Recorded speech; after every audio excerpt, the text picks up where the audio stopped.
Halo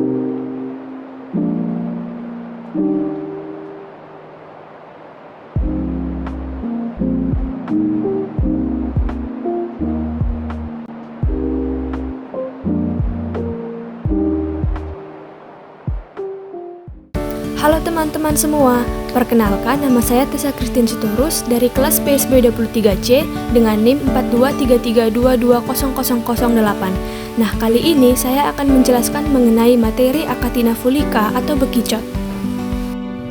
Nah, tujuan dibuatnya video ini yang pertama yaitu untuk mengamati struktur morfologi Achatina fulica. Yang kedua, mengidentifikasi organ genitalia eksternal pada Achatina fulica. Yang ketiga, mengidentifikasi organ genitalia internal pada Achatina fulica melalui pembedahan. Yang keempat, mengamati sperma dan sel telur Achatina fulica. Dan yang kelima, mempelajari mekanisme reproduksi hewan hermaprodit. Nah, teman-teman, ini merupakan gambar dari struktur morfologi Achatina fulica. Nah, bisa kita lihat pada nomor 1 itu merupakan posterior. Lalu nomor 2 itu merupakan anterior, dan yang ketiga itu adalah body wall. Yang keempat itu merupakan sutura, yang kelima adalah apertura, yang keenam yaitu tentakel 1 yaitu untuk sebagai sensor cahaya, lalu yang ketujuh ada tentakel 2 sebagai sensor peraba, yang kedelapan ada podium atau kaki, yang kesembilan ada porus genitalis, dan yang kesepuluh merupakan rima oris atau mulut. Organ genitalia eksternal pada bekicot yaitu porus genitalis. Letaknya yaitu di sisi sebelah kanan daerah kepala, tepat di belakang fotoreseptor. Nah teman-teman, porus genitalis ini biasanya dia berukuran sangat kecil, sehingga sulit dilihat dengan mata telanjang. Nah, kita bisa menggunakan kaca pembesar atau lup untuk mengamati dengan lebih jelas. Selanjutnya, ini merupakan struktur organa genitalia interna dari Achatina fulica. Nah, pada nomor 9 itu merupakan hepatopankreas. Selanjutnya, pada nomor 10 itu merupakan ovotestis, yang dimana ovotestis adalah ovarium dan testis dalam satu organ yang sama, berwarna putih kekuningan, terdiri dari beberapa lobus yang melekat di permukaan hepar. Nah, ovotestis ini merupakan organ penghasil sel telur atau ova dan sperma sekaligus.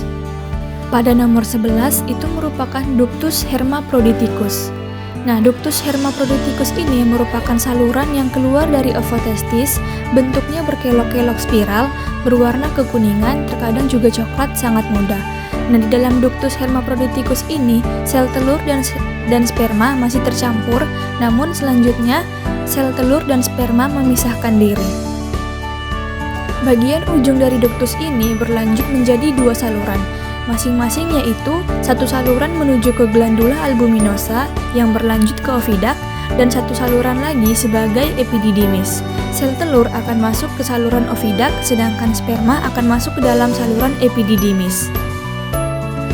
Pada nomor 12 itu merupakan glandula albuminosa. Glandula albuminosa atau kelenjar albumin, dia berwarna kuning pucat, terkadang juga kuning terang hingga coklat muda.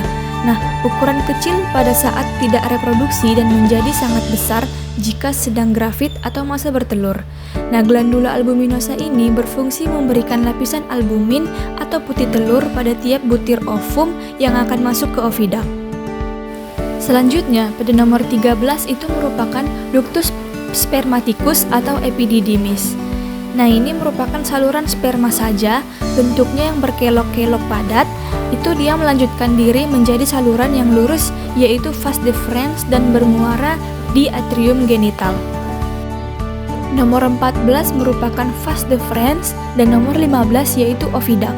Ovidak adalah saluran telur yang menampung banyak sel telur, berbentuk lurus dan transparan, bersifat sangat elastis, sehingga dapat terisi puluhan hingga ratusan butir telur. Saluran ini dia bermuara pada atrium genital, letaknya berimpit dengan epididymis. Pada nomor 16 itu merupakan spermateka atau kantung sperma, berwarna merah, terletak menempel di batas antara epididymis dan vas deferens. Fungsinya yaitu untuk menampung sperma dari bekicot lain setelah kopulasi. Pada nomor 17 itu merupakan ductus spermatekalis, yaitu saluran yang menuju ke spermateka. berwarna putih, tipis, berimpit dengan vas deferens dan oviduct. Nomor 18 itu merupakan atrium genital.